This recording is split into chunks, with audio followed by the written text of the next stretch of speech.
Hello મારા વહાલા વહાલા વિદ્યાર્થી મિત્રો, કેમ છો? મજામાં? મારું નામ છે ફાલ્ગુન આદ્રોજા, હું રાજકોટથી છું અને તમે જોઈ રહ્યા છો ફિઝિક્સ વિથ ફાલ્ગુન સર. અને વહાલા વિદ્યાર્થી મિત્રો, અત્યારે આપણે જોઈ રહ્યા છીએ ધોરણ 11 ફિઝિક્સ ચેપ્ટર નંબર 7 કણોના તંત્રો અને ચાક ગતિ, કે જેમાં છેલ્લા લેક્ચરની અંદર આપણે દ્રવ્યમાન કેન્દ્ર ઉપર આધારિત દાખલાઓની ગણતરી કરેલી હતી અને મેં તમને હોમવર્કમાં એક દાખલો ગણવા માટે પણ આપેલો છે, બરાબર? અને આશા રાખું છું કે તમે બધાએ ગણી લીધો હશે. અને દાખલા માટે ખાસ તમને એક સૂચના આપવાની છે કે દાખલાઓ ભૌતિક વિજ્ઞાનની અંદર હંમેશા છે ને, હું અહીંયા કરાવું તો છું જ, બધા દાખલા કરાવું છું, સ્વાધ્યાયના વધારાના સ્વાધ્યાયના બધા કરાવું છું, પણ દાખલાની તમારે જાતે પ્રેક્ટિસ કરવાની છે. એટલે કે અહીંયા હું તમને સમજાવું છું, એ તમે વિડીયો જોઈ લીધો પછી એમ કહો કે વાહ સર મજા આવી ગઈ, બધું આવડી ગયું, એમ નહીં. તમે વિડીયો જોઈ લ્યો છો, સમજાઈ જાય છે, પછી તમારે જાતે મોઢે એ દાખલો તમારે બુકની અંદર ગણવાનો રહેશે અને તો જ તમને દાખલાઓની પ્રેક્ટિસ થશે અને તો જ તમને એ વ્યવસ્થિત રીતે મગજમાં ઉતરશે અને પરીક્ષામાં ભૂલ નહીં પડે. ઘણીવાર એવું થાય કે તમને કોન્ફિડન્સ હોય કે દાખલો આવડે જ છે, પણ છતાંય કંઈક નાની નાની એકદમ સિલી મિસ્ટેક જેને કહેવાય એવી ભૂલ તમારાથી થઈ જાય અને એના લીધે માર્ક્સ કટ થઈ જાય. તો દાખલાની પ્રેક્ટિસ હંમેશા ગણતરી કરી અને બુકમાં લખીને જ કરવાની. ઓકે, ક્લિયર છે આટલી વસ્તુ? ચાલો, તો આજના લેક્ચરની શરૂઆત કરતા પહેલા દાખલાઓમાં જનરલી કઈ રિવિઝન કરવાની જરૂર તો હોતી નથી, પણ એક વસ્તુ તમને કહેવાની છે કે જેટલા દાખલા ગણ્યા એના ઉપરથી આપણને શું ખ્યાલ આવ્યો, તો કે કણોના તંત્રની અંદર દ્રવ્યમાન કેન્દ્ર કઈ રીતે કઈ જગ્યા ઉપર આવેલો હશે એનો આધાર કોના ઉપર છે, તો કે એક તો એ કણોના તંત્રનો આકાર અથવા તો જો દ્રઢ પદાર્થ આવેલો હોય તો એ દ્રઢ પદાર્થનો આકાર કેવો છે, ઓકે, અને એ પદાર્થની અંદર દળનું વિતરણ કઈ રીતે થયેલું છે એના ઉપર રહેલો હશે. એનો મતલબ શું, તો કે ધારો કે કોઈ એવું તંત્ર છે કે જેમાં એક બાજુ દળ વધારે છે અને બીજી બાજુ દળ ઓછું છે, તો દ્રવ્યમાન કેન્દ્ર એ બંને દળોના કેન્દ્રને જોડતી રેખા ઉપર વચ્ચે નહીં હોય. કઈ બાજુ હશે, કે જે બાજુ દળ વધારે છે એ તરફ દ્રવ્યમાન કેન્દ્ર ખસેલું હશે. તો આટલી વસ્તુ આપણે ધ્યાનમાં રાખવાની છે. ધારો કે હું તમને સિમ્પલ ઉદાહરણ આપું, ધારો કે અહીંયા એક નાનો એવો પથ્થર છે આ રીતનો અને એક મોટો પથ્થર અહીંયા છે, ધારો કે, બરાબર છે. હવે આ બંનેના કેન્દ્રને જોડતી રેખા આ થશે. હવે આ બંનેના કેન્દ્રને જોડતી રેખા આ છે, બેયના દળ અલગ અલગ છે, આનું દળ વધારે છે, આનું દળ ઓછું છે. ઓકે, તો દ્રવ્યમાન કેન્દ્ર ક્યાં હોય, એક્ઝેક્ટ વચ્ચે ન હોય ને, કારણ કે આ બાજુ દળ કેવું છે વધારે, તો દ્રવ્યમાન કેન્દ્ર છે જ આ તરફ ખસેલું હશે. ખ્યાલ આવ્યો? પછી જેટલું દળ વધારે છે એ પ્રમાણમાં ખસશે. સમજાય તમને? તો આ વસ્તુ આપણે ધ્યાનમાં રાખશું, કારણ કે આના ઉપર આધારિત તમને એમસીક્યુ જેડબલઈ ની એક્ઝામમાં, નીટ ની એક્ઝામમાં પૂછાઈ શકે અને પૂછાય છે. પૂછાઈ શકે નહીં, ઘણીવાર પૂછાય પણ છે. તો એ કન્સેપ્ટ તમારા મગજમાં હોવો જોઈએ. અને આજે આપણે શરૂ કરવા જઈ રહ્યા છીએ નેક્સ્ટ ટોપિક, જેનું નામ છે દ્રવ્યમાન કેન્દ્રની ગતિ. આપણને એક પરિમાણમાં, દ્વિપરિમાણમાં અને ત્રિપરિમાણમાં કણોના તંત્રનું દ્રવ્યમાન કેન્દ્ર ગોતતા આવડે છે. પણ હવે એ દ્રવ્યમાન કેન્દ્ર ગોત્યા પછી ધારો કે એ કણોનું તંત્ર સ્થિર નથી, સમયની સાપેક્ષે પોતાનું સ્થાન બદલે છે, એનો મતલબ એમ કે કણોનું આખું તંત્ર ગતિમાં છે એમ કહેવાય, અને ગતિ કરતા કણોના તંત્ર નું દ્રવ્યમાન કેન્દ્ર પણ ગતિમાં હશે. ઓકે, તો એવા પ્રકારની ગતિનો આપણે અભ્યાસ કરવાનો છે. એટલા માટે ટોપિકનું નામ છે દ્રવ્યમાન કેન્દ્રની ગતિ. તો દ્રવ્યમાન કેન્દ્રની ગતિ માટે સીધે સીધું આપણે કણોનું આખું તંત્ર ત્રિપરિમાણમાં, એટલે કે x અક્ષ, y અક્ષ ને z અક્ષ ત્રિપરિમાણમાં છે એવો આપણે વિચાર કરી અને એના માટે દ્રવ્યમાન કેન્દ્રનું સમીકરણ પેલા લખવું પડશે. એ સમીકરણ આપણે લાસ્ટ ટુ લાસ્ટ લેક્ચરમાં થિયરીમાં જોયેલું છે. ફરીથી એકવાર યાદ કરી દઉં. સમીકરણ શું છે યાદ કરો. ત્રિપરિમાણમાં સ્થાન સદિશના સ્વરૂપમાં આપણે છેલ્લે સમીકરણ લખ્યું હતું. તો એ સમીકરણ શું હતું, કે સ્થાન સદિશ r બરાબર, યાદ કરજો, sigma m i r i, આ પણ સદિશ છે, ના છેદમાં સિગ્મા m i. યાદ આવી ગયું? ઓકે, આવી ગયું ને યાદ? તો આ સમીકરણ થી આપણે આ થિયરી ચાલુ કરવાની છે. રેડી? હવે આ સિગ્મા m i એટલે શું થાય, તો કે કણોના તંત્રનું કુલ દળ. કુલ દળને આપણે કેનાથી દર્શાવીએ છીએ, તો કે કેપિટલ M વડે. હવે તમને બીજું યાદ હોવું જોઈએ કે સિગ્મા બરાબર ખરેખર અહીંયા છેદમાં આપણે i બરાબર 1 થી લઈને n સુધી લખવાનું હોય, પણ લખતા નથી, ટેક્સ્ટ બુકમાં નથી લખ્યું એટલે, બરાબર ને? પણ એ મગજમાં હોવું જરૂરી છે. તો આપણે આને આમ લખી શકશું, સિગ્મા mi ri ના છેદમાં સિગ્મા mi એટલે શું થાય, તો કે કુલ દળ m. હવે આનો અહીંયા તમે ગુણાકાર કરી નાખો આ તરફ, એટલે આ થઈ જશે m r સદિશ ઇઝ ઇક્વલ ટુ આ થઈ જશે સિગ્મા MIRI. રેડી? હવે આને હવે કઈ રીતે લખી શકાય? તો કે I બરાબર ક્યાંથી ક્યાં સુધી છે? તો કે 1 થી લઈને n સુધી છે. મેં તમને કીધું ને કે તમને મગજમાં હોવું જોઈએ કે અહીંયા ખરેખર આ રીતે લખવાનું હોય કે અહીંયા I બરાબર 1 થી લઈ અને ક્યાં સુધી? તો કે n સુધી હોય. પણ એવું આપણે ટેક્સ્ટ બુકમાં નથી લખ્યું, આપણે નથી લખતા આખા ચેપ્ટરમાં, એટલે આપણે પણ નહીં લખીએ. તમારા ઉપર બોધરેશન નથી વધારવો પડે, બરાબર? પણ મગજમાં હોવું જરૂરી છે. તો હવે આને આપણે કેમ લખશું? તો કે પહેલા I ની જગ્યાએ 1 મૂકવાનું, એટલે m1, I ની જગ્યાએ 1, r1 સદિશ, સિગ્મા એટલે સરવાળો, I ની જગ્યાએ 2, m2, r2 વત્તા ડોટ ડોટ ડોટ ક્યાં સુધી? તો કે n સુધી, mn, rn. રેડી? ઓકે, અહીંયા mr. આને આપણે આપી દઈએ સમીકરણ નંબર 1. રેડી? હવે આ સમીકરણ પરફેક્ટ અહીંયા સુધી પહોંચી ગયા. હવે આ સમીકરણમાં સ્થાન છે. જો કોઈ પણ પદાર્થ ગતિ કરતો હોય તો એનું સમયની સાપેક્ષે શું બદલાય? સ્થાન બદલાય કે નહીં? હા કે ના? બદલાય ને? તો આ સમીકરણનું સમયની સાપેક્ષે આપણે શું કરશું? વિકલન કરશું. શું કરશું? સમયની સાપેક્ષે વિકલન કરશું. કારણ કે તો જ પદાર્થ ગતિમાં આવશે, બાકી તો સ્થિરનો સ્થિર જ પડેલો રહેશે. સમજાય છે તમને? ઓકે, તો હવે આપણે સમીકરણ નંબર 1 નું સમયની સાપેક્ષે વિકલન કરવાના છે. બીજી વસ્તુ, આ કણનું જે દળ છે અથવા તો દ્રવ્યમાન કેન્દ્રનું જે દળ છે એ દળ અચળ છે એવું આપણે માની લઈએ છીએ. જનરલી ગતિ થતી હોય ત્યારે દળમાં કોઈ ફેરફાર થતો નથી એવું આપણે ધારવાના છીએ. તો આ વસ્તુ ધ્યાનમાં રાખજો. હવે આપણે કરવાના છીએ સમીકરણ 1 નું સમયની સાપેક્ષે વિકલન કરતા. શું કામ વિકલન કર્યું? ખબર પડી? કારણ કે ગતિનો અભ્યાસ કરવો છે, સ્થાન બદલાય.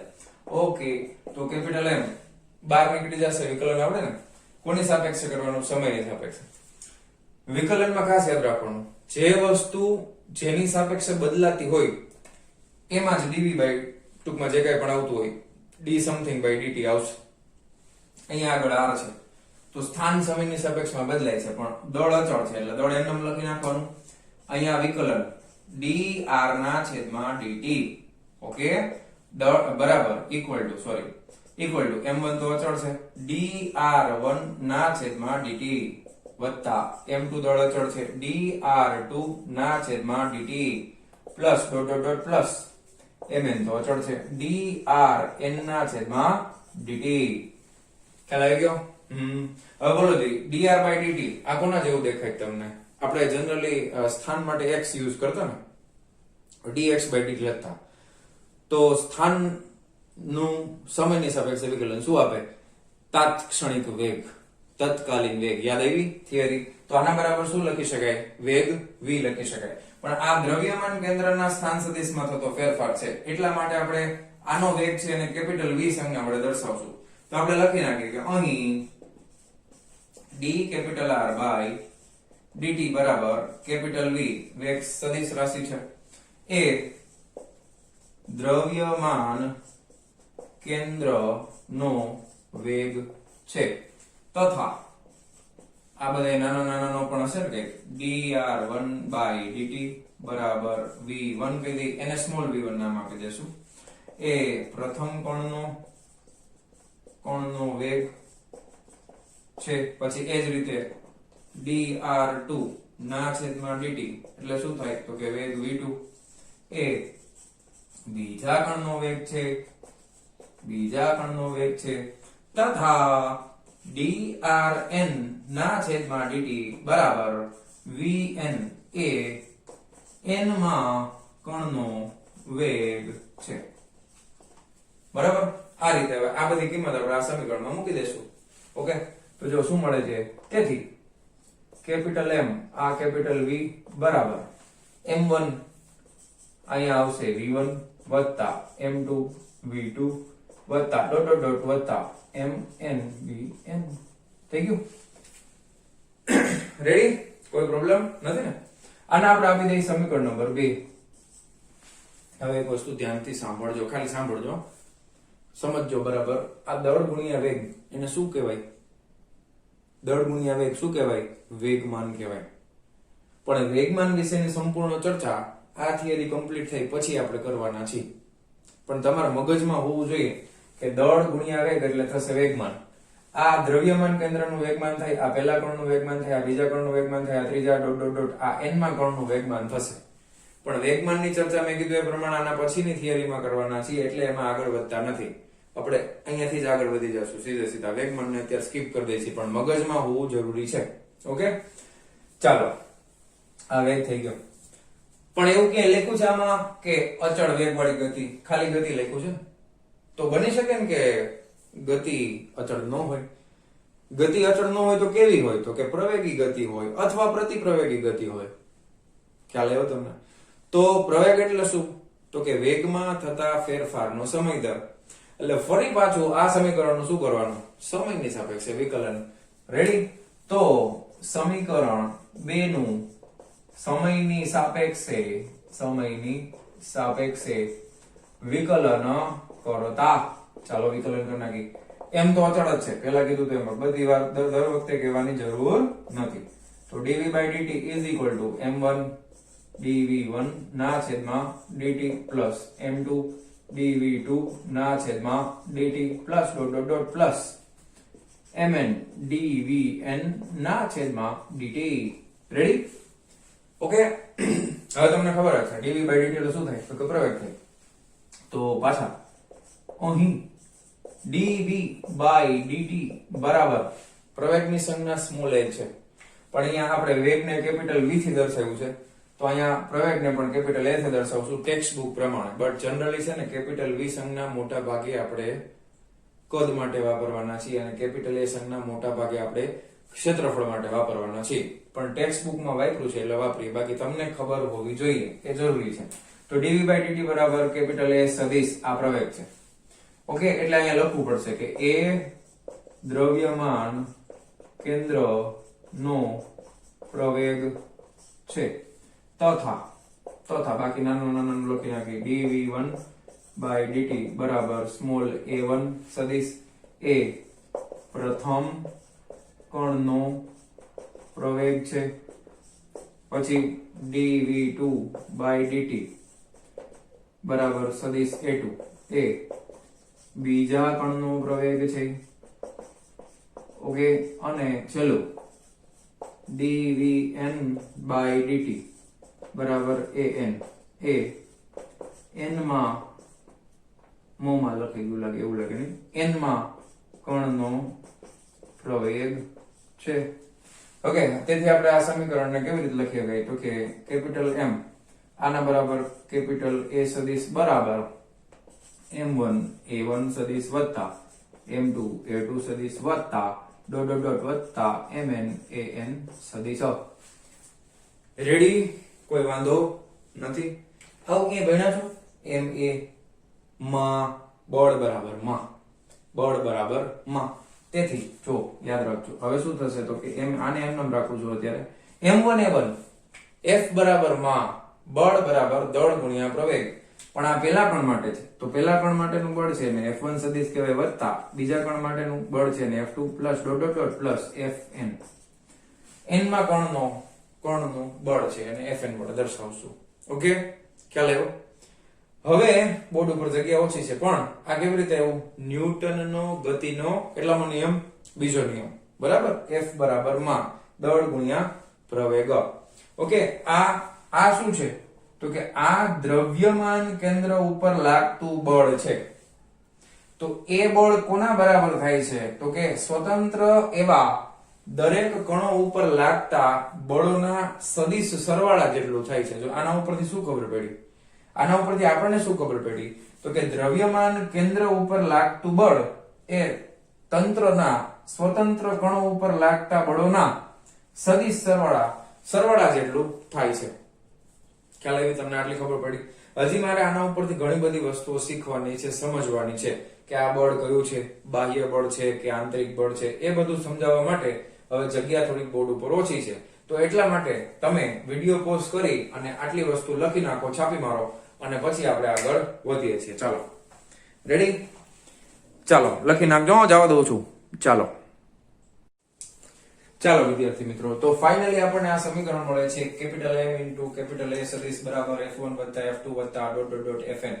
આ સમીકરણ આપણને શું દર્શાવે છે? જેમ મેં હમણાં તમને કીધું એ પ્રમાણે કે આ દ્રવ્યમાન કેન્દ્ર નો પ્રવેગ છે અને આ કણોના તંત્રનું કુલ દળ છે, આ બંનેનો ગુણાકાર એ સ્વતંત્ર કણ ઉપર લાગતા બળોના સદિશ સરવાળા જેટલું હોય છે.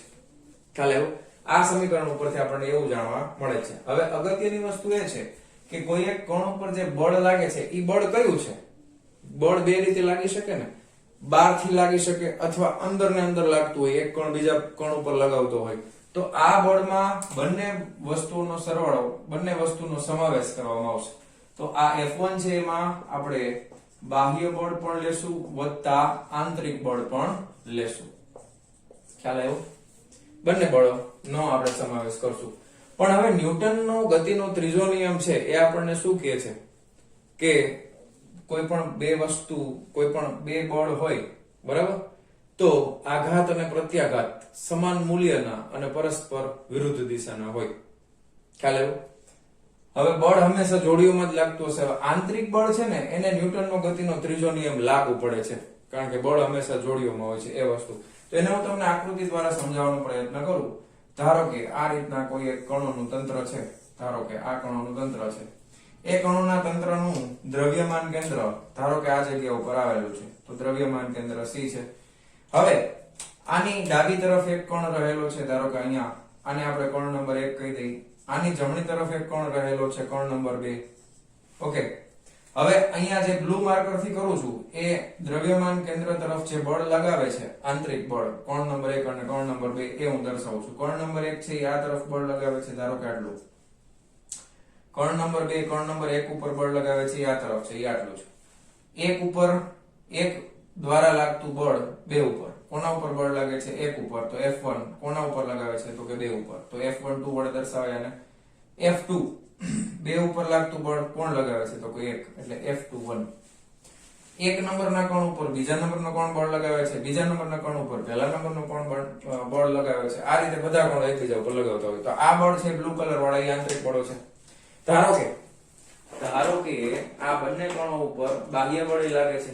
ધારો કે આપણે સમજવા માટે એવું સમજી લઈએ કે આના ઉપર એક બાહ્ય બળ છે એ આ તરફ લાગે છે, ધારો કે F1, અને આ કણ ઉપર એક બાહ્ય બળ છે એ આ તરફ લાગે છે, ધારો કે F2.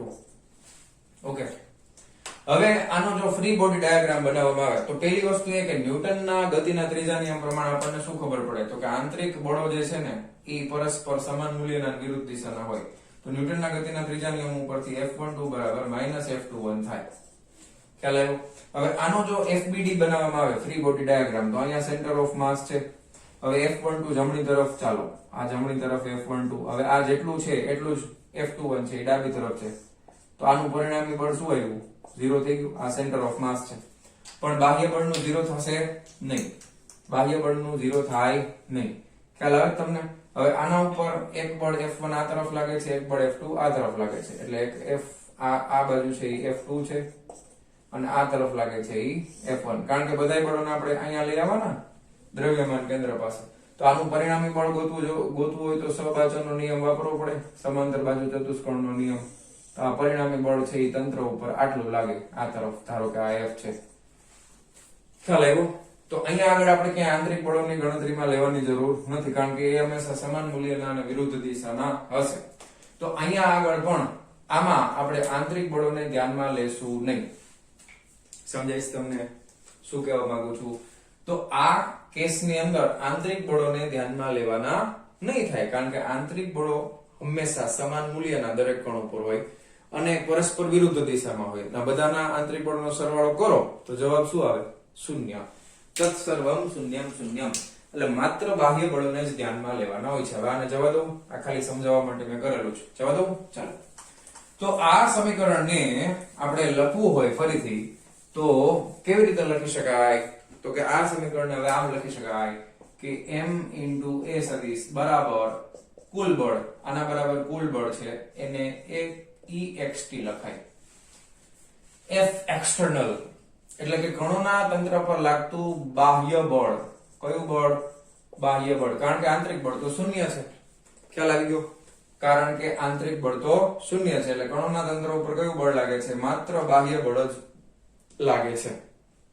સમજાઈ ગઈ આટલી વસ્તુ? ઓકે, હવે વાત કરવાની છે કે આ બળની અસર હેઠળ કણોનું તંત્ર ગતિ કરે છે, તો આપણે શું સમજવાનું છે કે જ્યારે કોઈ કણોના તંત્ર ઉપર બાહ્ય બળની અસર થાય ત્યારે જો કણોનું તંત્ર ગતિ કરે તો એ ગતિમાં આખી ગતિને આપણે કણોના તંત્રની સમગ્ર ગતિને આપણે દ્રવ્યમાન કેન્દ્ર ઉપર જાણે કે બધું જ દળ કેન્દ્રિત થયેલું હોય એ રીતે અને દ્રવ્યમાન કેન્દ્ર ઉપર લાગતા પ્રવેગને કારણે ગતિ થતી હોય એ રીતે સમજી શકીએ છીએ.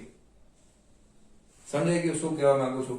તમારે આખા તંત્રની ગતિના અભ્યાસ કરવાની બદલે માત્ર દ્રવ્યમાન કેન્દ્રની ગતિનો અભ્યાસ કરશું આપણે કે એનું સમગ્ર દળ એના ઉપર કેન્દ્રિત થયેલું છે અને એના ઉપર પ્રવેગ લાગે છે, તો એ જે ગતિ થાય એ સમગ્ર કણોના તંત્રની ગતિ જેટલું જ હશે. એટલે આપણે સમગ્ર તંત્રના બધા કણોની ગતિનો અભ્યાસ કરવાની કોઈ જરૂર રહેતી નથી. હવે પ્રશ્ન થાય કે કયા પ્રકારની ગતિ સાહેબ? ગતિ કયા પ્રકારની? કારણ કે આ ચેપ્ટર શરૂ કર્યું ત્યારે આપણે બે પ્રકારની ગતિ જોઈ હતી. એક હતી શુદ્ધ સ્થાનાંતરણ ગતિ અને બીજામાં સ્થાનાંતરની સાથે બીજું કંઈક થતું હતું, કુછ કુછ હોતા હૈ. એટલે ગતિ કોઈ પણ પ્રકારની હોય, ગતિ કોઈ પણ પ્રકારની હોય એટલે કે ધારો કે શુદ્ધ સ્થાનાંતરણ ગતિ હોય અથવા સ્થાનાંતરણ શુદ્ધ સ્થાનાંતરણ પ્લસ ચાક ગતિ, કોઈ પણ પ્રકારની ગતિ હોય તો બધા માટે આ સમીકરણ હંમેશા સત્ય છે. એવું નહીં કે ખાલી શુદ્ધ સ્થાનાંતરણ માટે લાગુ પડે કે ખાલી ચાક ગતિ માટે લાગુ પડે. કોઈ પણ પ્રકારની ગતિ માટે આ સમીકરણ હંમેશા સાચું છે. ખ્યાલ આવી ગયો? આંતરિક બળોને ક્યાંય પણ ધ્યાનમાં લેવાના નથી, માત્ર બાહ્ય બળને જ ધ્યાનમાં લેવાનું છે. તો હવે આપણે પાછળ વળીને જોઈએ, એનો મતલબ એમ કે આગળના જેટલા પ્રકરણમાં આપણે ગતિનો અભ્યાસ કર્યો હતો, સુરેખ પથ પરની ગતિથી ચાલુ કર્યું હતું, એમાં ક્યાંય પણ આપણે ચાક ગતિને ધ્યાનમાં લીધેલી નથી અથવા તો પદાર્થ ઉપર લાગતા આંતરિક બળોને ધ્યાનમાં લીધેલા નથી. તો શું આપણી ગણતરીઓ બધી સાચી હતી? તો કે હા, સાચી હતી. કારણ શું છે? કેમ ગણતરીઓ બધી સાચી પડે છે? કારણ કે ચાક ગતિ જે છે એના માટે પણ આ સમીકરણ સાચું છે, સ્થાનાંતરણ ગતિ માટે પણ આ જ સમીકરણ સાચું છે અને આંતરિક બળોને ક્યાંય ધ્યાનમાં લેવાની જરૂર નથી. તો જેટલા પ્રકરણ આપણે આગળ ભણી ગયા છીએ એ બધામાં જે કંઈ પણ ગણતરીઓ આપણે કરેલી છે એ બધી જ ગણતરીઓ સાચી છે. કારણ કે સ્થાનાંતર ગતિનો અભ્યાસ અલગથી કરી શકાય, ચાક ગતિનો અભ્યાસ અલગથી કરી શકાય. આપણે બધામાં શું ધારેલું હતું કે કાં તો ચાક ગતિ થતી જ નથી અને કાં તો થાય છે તો ખૂબ જ અવગણી શકાય એટલા પ્રમાણમાં થાય છે. એટલે ચાક ગતિનો આપણે અભ્યાસ કરેલો જ નથી. છતાંય આપણને જે જવાબ મળતા હતા એ બધા જવાબો હવે સાચા છે એવું આપણે ગણી શકશું. કારણ કે તમે જો એક વસ્તુ તમને સિમ્પલ ઉદાહરણ આપું. તમે ગાડીમાં 5 જણા બેસી અને રાજકોટ થી અમદાવાદ જાઓ છો, તો ગાડીની ગતિનો અભ્યાસ કરતા હો ત્યારે આપણે એમાં કઈ ચાક ગતિને ધ્યાનમાં લઈ છીએ? છતાંય ગણતરી કરી નાખી કે નહીં? ગાડીના ટાયર ફરતા હોય, વ્હીલ ફરતા હોય તો એમાં ચાક ગતિ થાય કે નહીં? છતાં એનો આપણે અભ્યાસ ન કર્યો. આપણે માત્ર એના ઉપર લાગતું બાહ્ય બળ એનો અભ્યાસ કર્યો અને પહોંચી ગયા તો કેટલા ટાઈમમાં પહોંચ્યા, કેટલો વેગ હતો, કેટલો પ્રવેગ હતો, એ બધી જ ગણતરી શું ખોટી હતી? તો કે ના, સંપૂર્ણપણે સાચી હતી. કારણ કે એ અભ્યાસ વખતે આપણે કોઈ પણ પ્રકારના આંતરિક બળોને ધ્યાનમાં નહોતા લીધા, માત્ર બાહ્ય બળો, અને આપણે આખા તંત્રને એક કણ તરીકે સ્વીકાર્યો હતો. તો એ કણ એટલે શું? તો કે દ્રવ્યમાન કેન્દ્ર. થઈ ગયું ને હવે?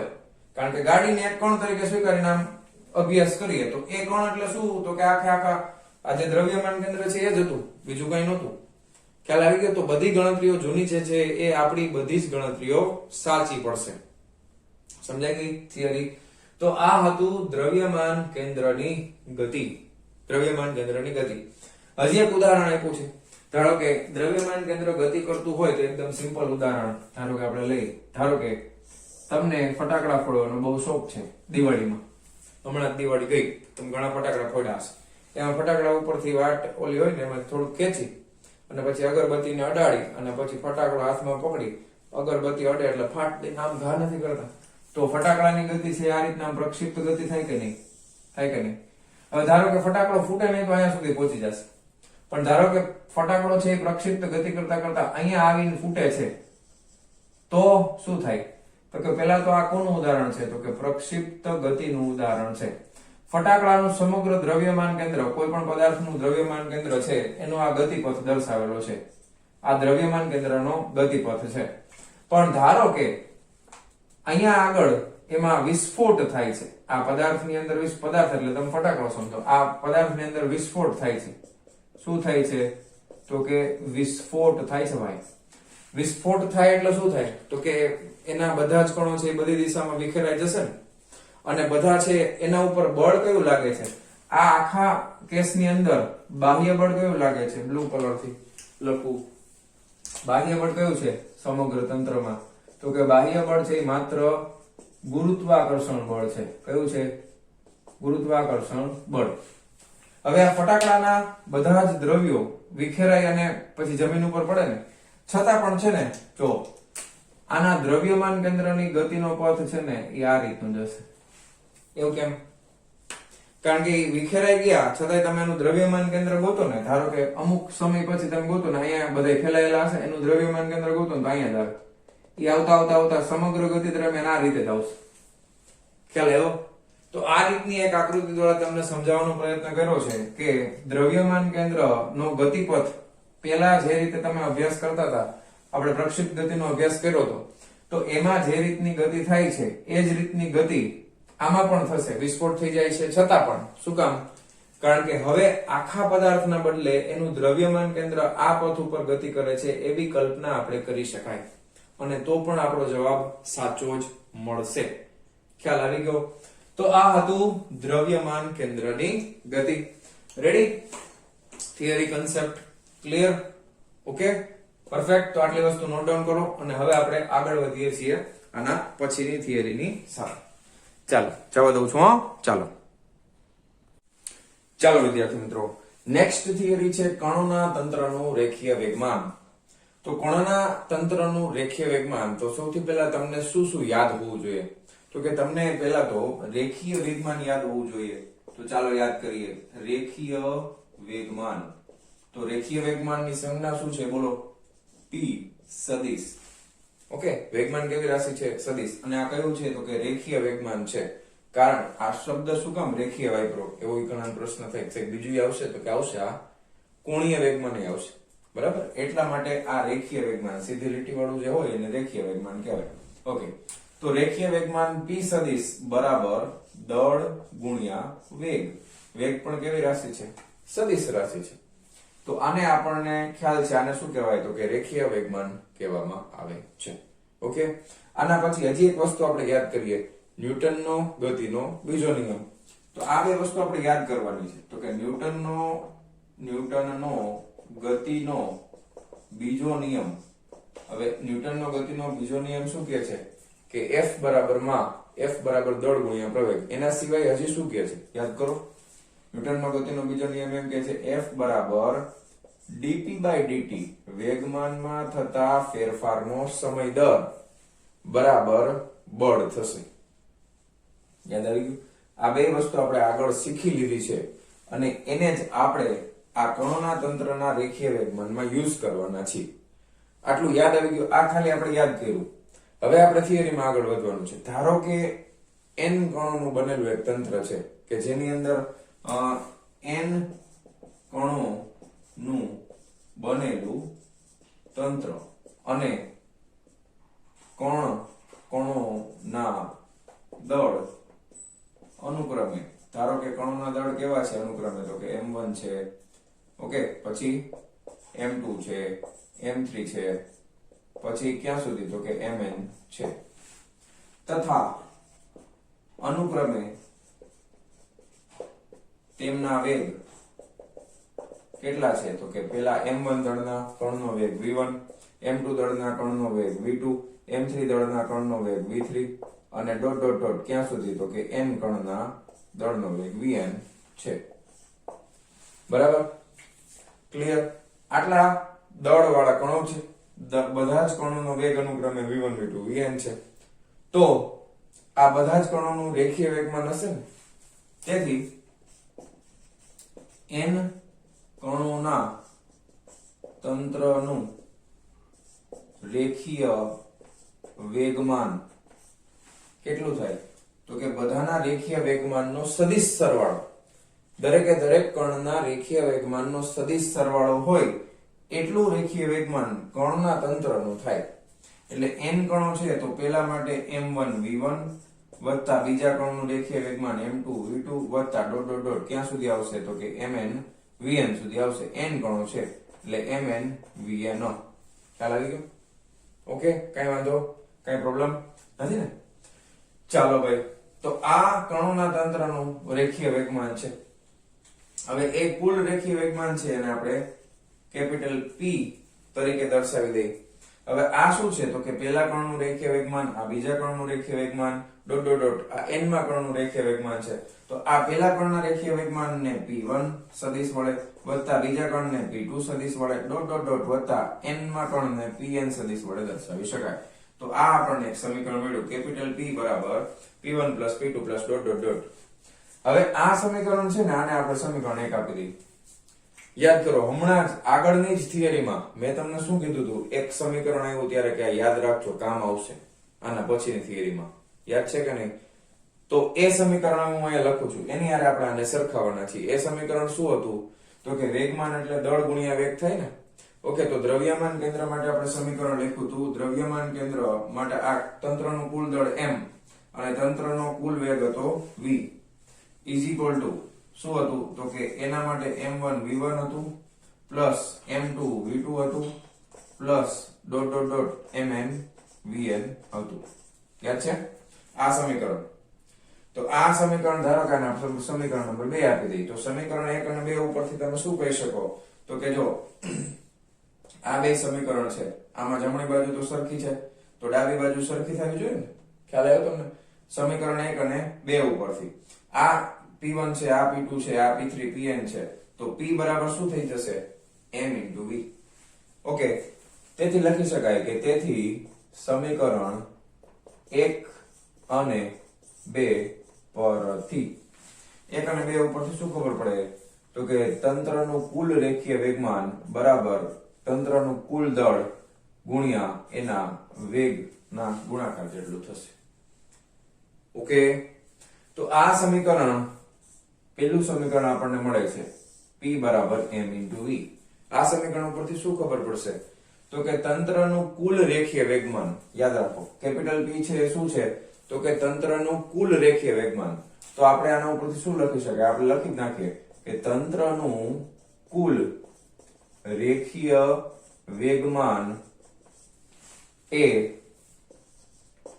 તંત્રના કુલ દળ અને દ્રવ્યમાન કેન્દ્ર ના વેગના ગુણનફળ જેટલું હોય છે. હવે મેં આ ટેક્સ્ટ બુક ના શબ્દ વાપરવાનો પ્રયોગ કર્યો, તમે ગુણાકાર જેટલું હોય છે તોય લખ ચાલે. દેખાય છે જો આ કેપિટલ M શું છે? તંત્રનું કુલ દળ. કેપિટલ V સદિશ શું હતું? યાદ કરો આગળની થિયરીમાં કેપિટલ V સદિશ શું છે? દ્રવ્યમાન કેન્દ્રનો વેગ છે. તો તંત્રનું કુલ રેખીય વેગમાન એ તંત્રના કુલ દળ એટલે કે કેપિટલ M અને દ્રવ્યમાન કેન્દ્રના વેગના ગુણનફળ જેટલું હોય છે. ખ્યાલ આવી ગયો? અહીંયા સુધી કોઈ પ્રશ્ન, કોઈ ડાઉટ નથી ને?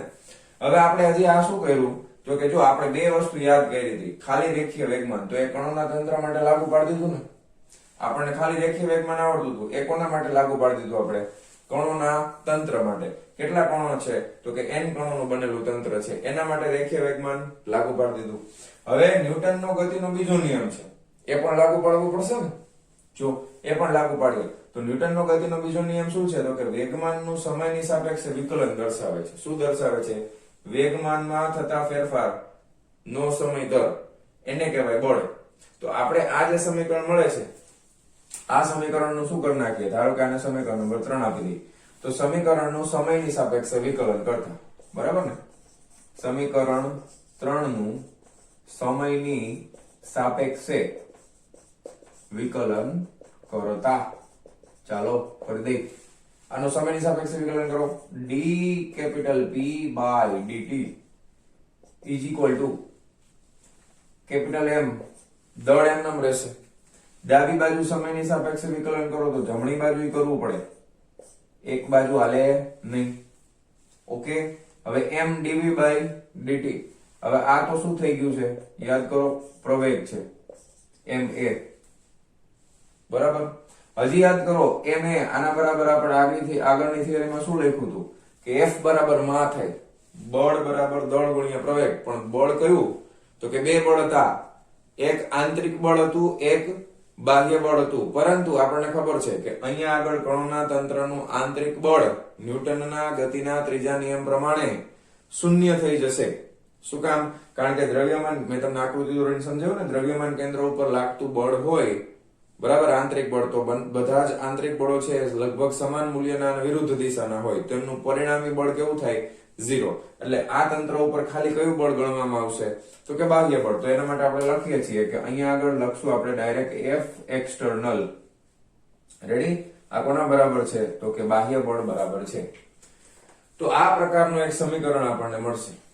ખ્યાલ આવ્યો સમીકરણ 3 નું સમયની સાપેક્ષે વિકલન કરો તો આ સૂત્ર આપણને મળે છે ખ્યાલ આવી ગયો હવે આના ઉપરથી એક બહુ સરસ મજાનો નિયમ આપણે તારવવાના છીએ કે જેનું નામ છે રેખીય વેગમાનનો સંરક્ષણનો નિયમ ઓકે શું તારવવાના છીએ તો કે રેખીય વેગમાનનો સંરક્ષણનો નિયમ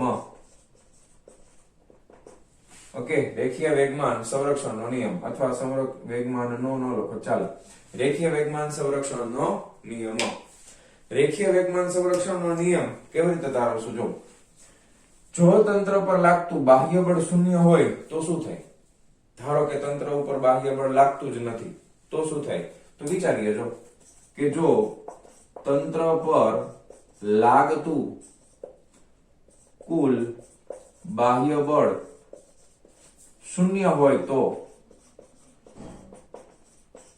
આપણે આને આપીએ છીએ સમીકરણ A બરાબર આ શૂન્ય હોય તો સમીકરણ A પરથી શું થાય ધ્યાન આપજો ઘણું બધું થાય જો આ F એક્સટર્નલ 0 મૂકી દો અહીંયાથી શરૂઆત કરી આપણે પેલું dp ના છેદમાં dt આના બરાબર 0 થાય ચાલો કાઈ વાંધો નહીં આના બરાબર 0 પછી m dv by dt આના બરાબર 0 થાય ચાલો કાઈ વાંધો નહીં પછી m કેપિટલ A આના બરાબર 0 થાય કે નહીં ઓકે કારણ કે f એક્સટર્નલ બરાબર 0 છે ઓકે તો હવે જો બધાય એક પછી એક બધાય વસ્તુ તો એક જ થવાની છે જો dp by dt બરાબર 0 કોનું વિકલન શૂન્ય થાય યાદ કરો પાછું ગણિત આવ્યું જે વસ્તુ કે જે પદાર્થ કે જે કંઈ પણ થતું હોય એ અચળ હોય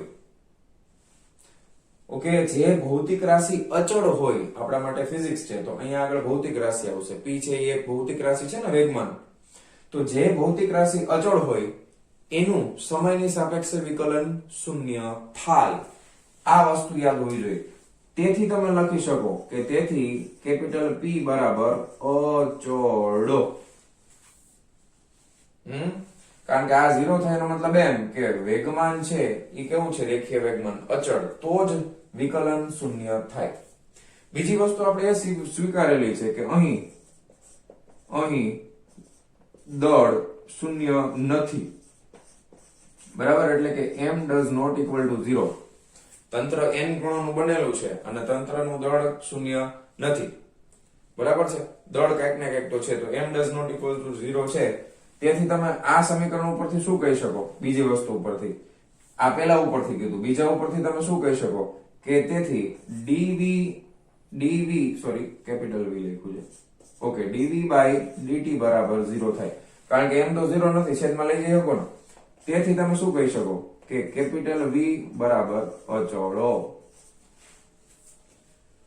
ઓકે અથવા તો તમે આના ઉપરથી એમ પણ કહી શકો કે પ્રવેગ m તો 0 નથી તો સમીકરણ આના ઉપરથી શું કહી શકો કે પ્રવેગ a બરાબર 0 હવે એમને મે ખબર પડે વેગ અચળ હોય તો પ્રવેગ 0 થાય વેગ અચળ હોય તો એનું સમયની સાપેક્ષે વિકલન 0 થાય તો પ્રવેગ શું થાય 0 જ થાય ને ખ્યાલ આવ્યો ને પ્રવેગ એટલે શું છે dv by dt જ છે તો વેગ 0 ક્યારે થાય સોરી પ્રવેગ 0 ક્યારે થાય તો કે વેગ અચળ હોય તો વેગમાં ફેરફાર જ ન થાય તો પ્રવેગ ક્યાંથી આવે તો પ્રવેગ 0 થાય ખ્યાલ આવ્યો તો આ છે રેખીય વેગમાનનો સંરક્ષણનો નિયમ આ તમને શું સમજાવે છે રેખીય વેગમાનનો સંરક્ષણનો નિયમ. તો રેખીય વેગમાનનો સંરક્ષણનો નિયમ આપણને શું કહે છે? વાક્યના સ્વરૂપમાં લખો જોઈએ, વિચારો જોઈએ શું વાક્ય બનશે. જો n કણોના તંત્ર પર લાગતું કુલ બાહ્ય બળ શૂન્ય હોય તો n કણોના તંત્ર પર લાગતું કુલ બાહ્ય બળ શૂન્ય હોય તો તંત્રનું રેખીય વેગમાન અચળ રહે છે. ઓકે, અથવા સિમ્પલ ભાષામાં જો તંત્ર પર લાગતું કુલ બાહ્ય બળ શૂન્ય હોય તો તંત્રનું રેખીય વેગમાન અચળ રહે છે. બરાબર છે? ચલો હું હવે થોડું લખી નાખું. જો તંત્ર પર લાગતું બાહ્ય બળ એટલે કે F એક્સટર્નલ તમને સમજાય એટલે શૂન્ય હોય તો તંત્રનું કુલ રેખીય વેગમાન અચળ રહે છે. આને કહેવામાં આવે છે રેખીય વેગમાન સંરક્ષણનો નિયમ. જો તંત્ર પર લાગતું બાહ્ય બળ શૂન્ય હોય તો તંત્રનું કુલ રેખીય વેગમાન અચળ રહે છે. રેડી? તો પહેલા આટલી વસ્તુ નોટ ડાઉન કરો અને પછી આપણે થિયરીમાં આગળ વધીએ છીએ. ચાલો વિડિયો પોઝ કરીને લખી નાખો ફટાફટ. ચાલો જવા દઉં છું. હા, લખી નાખજો. ચાલો અહીંયા છે ને જો તંત્ર પર લાગતું કુલ, અહીંયા કુલ શબ્દ ઉમેરી દેજો. ઓકે, ચાલો. જો તંત્ર પર લાગતું કુલ બાહ્ય બળ શૂન્ય હોય તો તંત્રનું કુલ રેખીય વેગમાન અચળ રહે છે. ચાલો હવે આગળ વધીએ છીએ. ચાલો ચાલો હવે આગળ જોઈએ, થિયરીમાં આગળ વધીએ. હવે આપણે ઉદાહરણ દ્વારા આ બધી વસ્તુ રેખીય વેગમાનના સંરક્ષણના નિયમને સમજાવવાનું છે. ફરીથી એક વખત આપણે રેખીય વેગમાનના સંરક્ષણનો નિયમ અહીંયા લખું છું. dp ના છેદમાં dt બરાબર 0, અથવા તમે શું લખી શકો કે કુલ રેખીય વેગમાન p બરાબર અચળ. યાદ આવી ગયું? હવે અહીંયા આગળ આપણા જે કંઈ પણ તંત્રના કણો છે એ ત્રિપરિમાણમાં રહેલા છે અને વેગમાન સદિશ રાશિ છે. રેખીય વેગમાન કેવી રાશિ છે? તો કે સદિશ રાશિ છે. જો એ સદિશ રાશિ હોય અને ત્રિપરિમાણમાં હોય તો એને તમે ત્રણ ભાગમાં વિભાજિત કરી શકો. એક એનો x ઘટક હશે, એક એનો y ઘટક હશે, એક એનો z ઘટક હશે. તમને ખબર છે સદિશને કેવી રીતે લખી શકાય ત્રિપરિમાણ માટે? તો p સદિશ છે ને હું આ રીતે લખી શકું px i કેપ વત્તા py j કેપ વત્તા pz k કેપ. થાય કે નહીં? કારણ કે આ ત્રિપરિમાણમાં છે તો એના ત્રણ ઘટકો x y અને z ઘટક. હવે આ મેં સદિશના સ્વરૂપમાં લખ્યું છે. ખ્યાલ આવ્યો? હવે જો આ છે ને એ આખે આખું સદિશ છે પણ એના આ x ઘટક y ઘટક અને z ઘટકનું મૂલ્ય આપણે ખાલી લખવું હોય તો px બરાબર ધારો કે c1 છે, py બરાબર ધારો કે c2 છે અને pz બરાબર ધારો કે c3 છે. આ c1 c2 c3 શું છે? તો કે અચળાંકો છે. આ px py pz શું છે? તો કે કુલ રેખીય વેગમાનનો x ઘટક, કુલ રેખીય વેગમાનનો y ઘટક અને કુલ રેખીય વેગમાનનો z ઘટક છે ત્રિપરિમાણમાં. ખ્યાલ આવી ગયો? હવે એક બીજી વસ્તુ તમે સમજો કે રેખીય વેગમાનના સંરક્ષણના નિયમ ઉપરથી તંત્રનું જે ફાઇનલ રેખીય વેગમાન અચળ હોય તો એવું જરૂરી નથી કે એકદમ અને વેગ અચળ હશે. તો કુલ રેખીય વેગમાન એટલે દ્રવ્યમાન કેન્દ્રનો વેગ અચળ છે પણ એના કણો છે એ વિચિત્ર ગતિ કરી શકતા હોય, કરતા પણ હશે. એના ઉદાહરણ દ્વારા આપણે સમજવાના છે. પણ ફાઇનલી તંત્રનું રેખીય વેગમાન તો કેવું રહેવાનું છે? અચળ જ રહેવાનું છે. ખ્યાલ આવ્યો? હવે તમે પહેલા એને કન્સેપ્ટને ફરી પાછું એકવાર સમજાવું. ધારો કે અહીંયા આગળ આ એક તંત્રમાં ધારો કે આ એક જ કણ છે, બરાબર? આ એક જ કણ છે. આ કણ છે એ v જેટલા વેગથી ગતિ કરે છે. આ કણનું દળ છે એ ધારો કે m છે. તો આ કણનું વેગમાન કેટલું થાય? p થાય. બરાબર? હવે વેગ છે એટલે આ દિશામાં ધારો કે ગતિ કરે છે. હવે અહીંયા કોઈ પણ કારણોસર આ ફટાકડો છે એવું સમજો અને અહીંયા બ્લાસ્ટ થયો, બરાબર? અને આ જે દળ હતું એ દળ અલગ અલગ ભાગોમાં વિભાજિત થાય છે. ધારો કે અમુક દળ છે અહીંયા m1 બને છે, અમુક દળ છે m2 બને છે, અમુક દળ છે m3 બને છે, અમુક છે m4 બને છે. આ રીતે. ઓકે, અને બધાના વેગ પાછા હવે અલગ અલગ દિશામાં થઈ જાય છે. ધારો કે આ છે v1 જેટલો વેગ આમ ગ્રહણ કરે છે, આ v2 જેટલો વેગ છે આ તરફ હોય છે, v3 જેટલો વેગ છે આ તરફ છે ધારો કે, અને v4 છે આ તરફ છે ધારો કે. પણ તમને શું ખબર પડી રેખીય વેગમાનના સંરક્ષણના નિયમ પરથી કે આ બધાના ઇન્ડિવિજ્યુઅલ રેખીય વેગમાન આપણે લઈએ, ધારો કે આનું P1, આનું P2, આનું P3, આનું P4 અને આ બધાનો જો સરવાળો કરવામાં આવે તો એ કોના બરાબર થાય? અહીંયા પેલું જે હતું ને એના બરાબર થાય. એટલે કે તમે કહી શકો કે P બરાબર P1 વત્તા P2 વત્તા P3 વત્તા P4. જેટલા કણો બને એટલા, n બને તો n જેટલું. બરાબર? હવે આ વસ્તુને આપણે ઉદાહરણ દ્વારા સમજવાનો પ્રયત્ન કરશું. એક બીજી વસ્તુ પણ સમજો આ જ ઉદાહરણમાં. ડ્રો કર્યું છે તો પછી કામ જ આવે ને. જો હવે આ તંત્રનું દ્રવ્યમાન કેન્દ્ર પેલા અહીંયા હતું કે નહીં?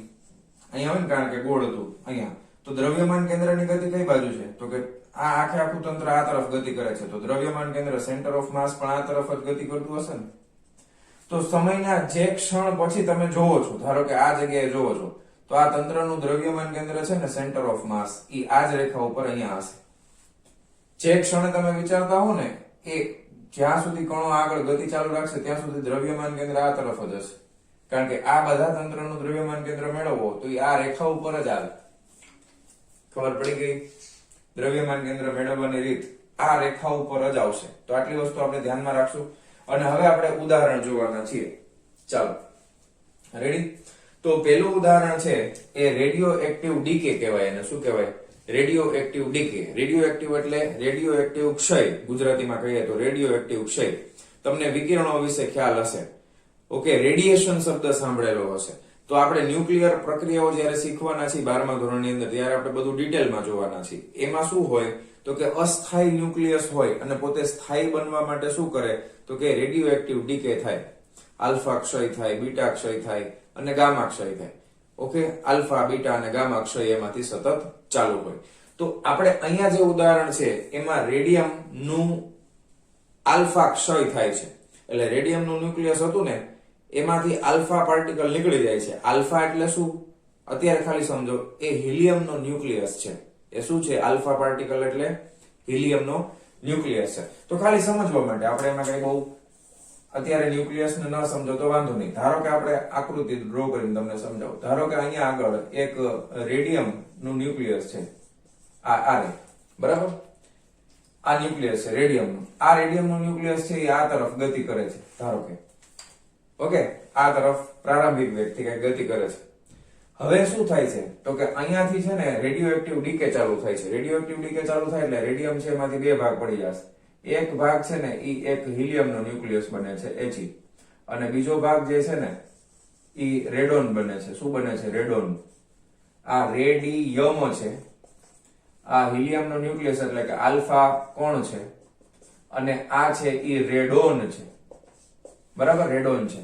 તો હવે તમે જુઓ કે આ પ્રારંભિક વેગમાન એનું અહીંયા તમે લેશો, એટલે અંતિમ વેગમાન છે ઈ તમે વિચાર કરો તો આ જ રેખા ઉપર આગળ આવવું જોઈએ. અને દ્રવ્યમાન કેન્દ્રની ગતિ કઈ રીતે આવશે તો કે દ્રવ્યમાન કેન્દ્રની ગતિ આ બેને જોડતી રેખામાં અહીંયા આ જગ્યા ઉપર એનું દ્રવ્યમાન કેન્દ્ર, ઇંગ્લિશમાં એને સેન્ટર ઓફ માસ કહેવાય, એટલે અહીંયા રહેલું હશે. સમજણું? તો તંત્રનું પ્રારંભિક વેગમાન અને અંતિમ વેગમાન, બરાબર, આ બેનો સરવાળો. એટલે હવે અંતિમ વેગમાનમાં હિલિયમનો એટલે કે આલ્ફા કણના વેગમાન પ્લસ રેડોનનું વેગમાન, રેખીય વેગમાન, બેનો સરવાળો કરશું તો એ આના વેગમાન બરાબર જ થશે. સમજાઈ ગયું? હવે ધ્યાન આપજો, ટેક્સ્ટ બુકમાં કઈ રીતે સમજાયું છે ને એને ખાસ સમજજો. અત્યારે તમે અહીં સામેથી જોવો છો કે રેડિયમ જાતું હતું આમ ગતિ કરતા કરતા બ્લાસ્ટ થયો. ઓકે, વિસ્ફોટ થયો એટલે બે ભાગમાં વિભાજિત થઈ ગયો અને આગળ વધે છે. પણ ધારો કે તમે આ રેડિયમ જેટલા વેગથી ગતિ કરે છે એટલા જ વેગથી તમે ગતિ કરતા હો તો તમને આ પ્રક્રિયા જોવી એકદમ સહેલી પડી જાય. એટલે કે આ રેડિયમનું જે દ્રવ્યમાન કેન્દ્ર જેટલા વેગથી ગતિ કરે છે ને એટલા જ વેગથી તમે પણ ગતિ કરો છો. તો આ ઘટના જોવી સાવ સરળ થઈ જશે. તો નિર્દેશ ફ્રેમ બદલાઈ ગઈ. શું બદલાઈ ગયું? નિર્દેશ ફ્રેમ. નિર્દેશ ફ્રેમ એટલે ખબર છે ને કે અવલોકનકાર જે પરિસ્થિતિમાં ગતિનું અવલોકન કરતો હોય એ પરિસ્થિતિને એ આખા તંત્રની નિર્દેશ ફ્રેમ કહેવાય. તો પહેલી નિર્દેશ ફ્રેમમાં આપણે સ્થિર થઈને જોઈએ છે કે રેડિયમ જાય છે, પણ બીજી નિર્દેશ ફ્રેમમાં આપણે પોતે ક્યાં બેઠા છીએ તો કે દ્રવ્યમાન કેન્દ્ર ઉપર જ બેઠા છીએ. આપણે આ રેડિયમ ઉપર જ બેઠા છીએ. પછી આમાંથી બે ભાગ પડી ગયા તો તમને કેવું લાગશે તો કે એની આકૃતિ જો અહીંયા હું તમને ડ્રો કરીને બતાવું છું. હવે અહીંયા આ જે છે ને આ રેડિયમ હતું, બરાબર, આ રેડિયમ હતું પછી એક ઘટક બને છે એ રેડોન બને છે, એ અહીંયા આવી જશે, આ રેડોન, અને આ હિલિયમ ન્યુક્લિયસ છે એ તમને અહીંયા દેખાશે, બરાબર. તો આ બે આકૃતિમાં અલગ નથી, અહીંયા નિર્દેશ ફ્રેમ જુદી છે, અહીંયાની નિર્દેશ ફ્રેમ જુદી છે. અહીંયા તમે ક્યાં બેઠા છો? તો કે રેડિયમ ઉપર બેઠા છો. આમાંથી આ બની ગયું, ખ્યાલ આવ્યો તમને? એ રીતે તમને ટેક્સ્ટ બુકમાં સમજાવેલું છે પ્રક્રિયા, સમજાય છે? તો આ છે રેખીય વેગમાનના સંરક્ષણનો નિયમ. તો આવી બધી ઘટનાનો અભ્યાસ કરવો આપણા માટે એકદમ સરળ થઈ જશે. આવી બધી ઘટનાનો અભ્યાસ કરવો આપણા માટે એકદમ સરળ થઈ જશે. રેડી? પછી હજી એક વસ્તુ તમને સમજાવેલી છે દ્વિસંગી તારાઓ માટે. તારાઓ આપણે રાતના ટાઈમમાં સિટીમાં રહેતા હો તો ન દેખાય, કારણ કે લાઈટ વધારે હોય, પણ ગામડાની અંદર તમે રાતના બેઠા હો ખાટલો નાખીને, ઓકે, અને આકાશમાં જોવો તો મસ્ત એકદમ અલગ અલગ સ્ટાર્સ તમને જોવા મળે. હવે એમાં છે ને એક તમને જે સમજાવ્યું છે ને ટેક્સ્ટ બુકમાં, એ કઈ રીતે છે? તો કે બે તારાઓ ગતિ કરે છે. બે તારા છે એટલે તમે સમજો દ્વિસંગી શબ્દ યુઝ કર્યો છે. દ્વિસંગી એટલે કે યુગ્મ થાય. યુગ્મ એટલે જોડ. યુગ્મ એટલે જોડ. તમે સમજો આ બ્લુ માર્કર છે, આ રેડ માર્કર દેખાય છે. હવે આ બે તારા છે. આ બે તારા ધારો કે એક સરખા વેગથી ગતિ કરે એટલે આમ સીધે સીધા જાય, પણ આ બે તારા એવી રીતે ગતિ નથી કરતા. કેવી રીતે ગતિ કરે છે? ધ્યાન આપજો. આમ ફરે છે પોતાની જગ્યા ઉપર અને સાથે સાથે આગળ જાય છે, આમ. ખ્યાલ આવ્યો તમને? એટલે આમ આમ આમ આમ આમ જાય સ્પ્રિંગની જેમ, બરાબર. પણ બે ભેગા આમ આમ આમ આમ ફરશે ને, આમ ગુલાટીઓ મારતા મારતા જશે. પેલો તારો જો બે તારા એકબીજાને સામસામે છે અને આમ આમ આમ આમ ફરતા ફરતા આગળ જાય છે. તો હવે આકૃતિ ધ્યાનથી સમજજો, બરાબર. હું તમને બતાવું છું કે કઈ રીતે થશે. આ રીતે. આ કોઈ એક તારા માટેનું છે, બીજા તારા માટે આપણે કલર બદલી નાખી, બરાબર. ધારો કે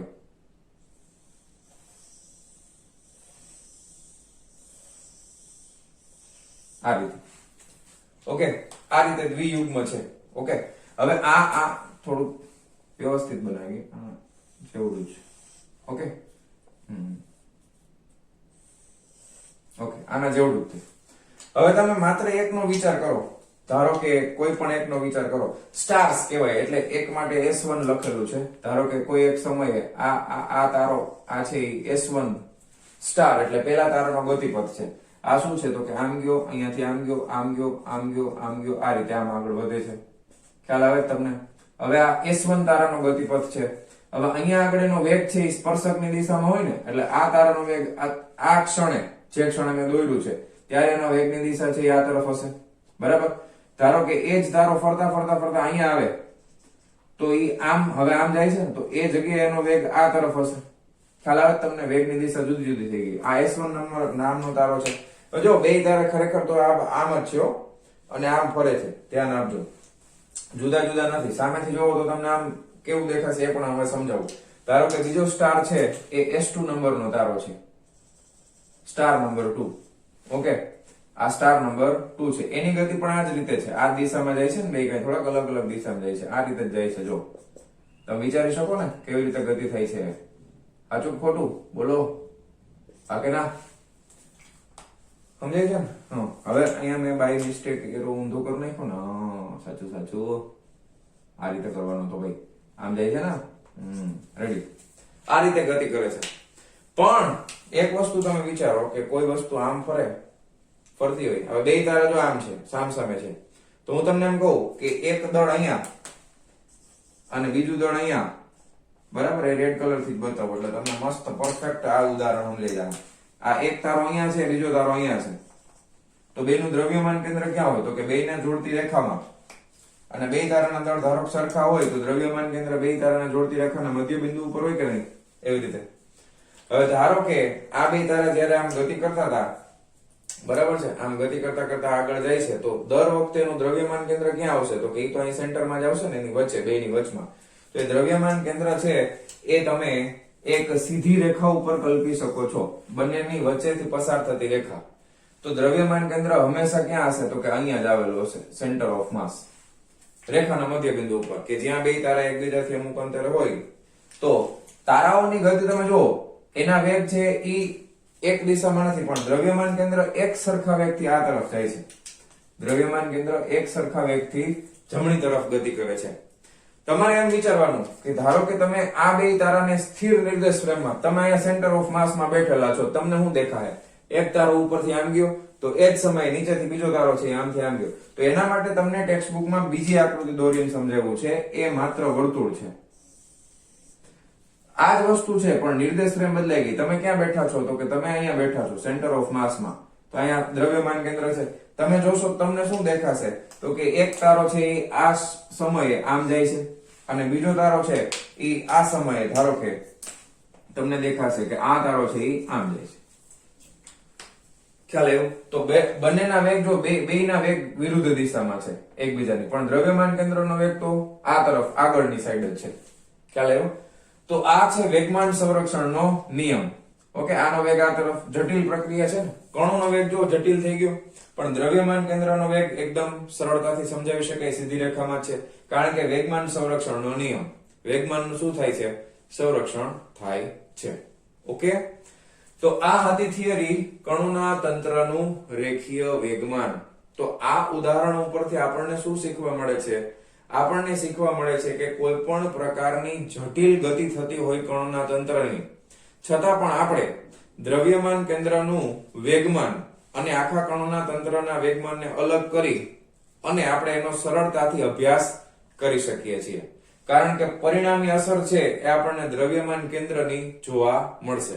એટલે આખા તંત્રના બધા જ કણોના વેગમાનના અભ્યાસ કરવાના બદલે માત્ર જો દ્રવ્યમાન કેન્દ્રના વેગમાનનો અભ્યાસ કરવામાં આવે તો પણ આપણને એક સરખું જ પરિણામ જોવા મળશે, કે જે આખા તંત્રના બધા જ કણોની ગતિનો અભ્યાસ કરવાથી આપણને મળે છે, એવું જ પરિણામ માત્ર દ્રવ્યમાન કેન્દ્રની ગતિનો અભ્યાસ કરવાથી આપણને મળશે.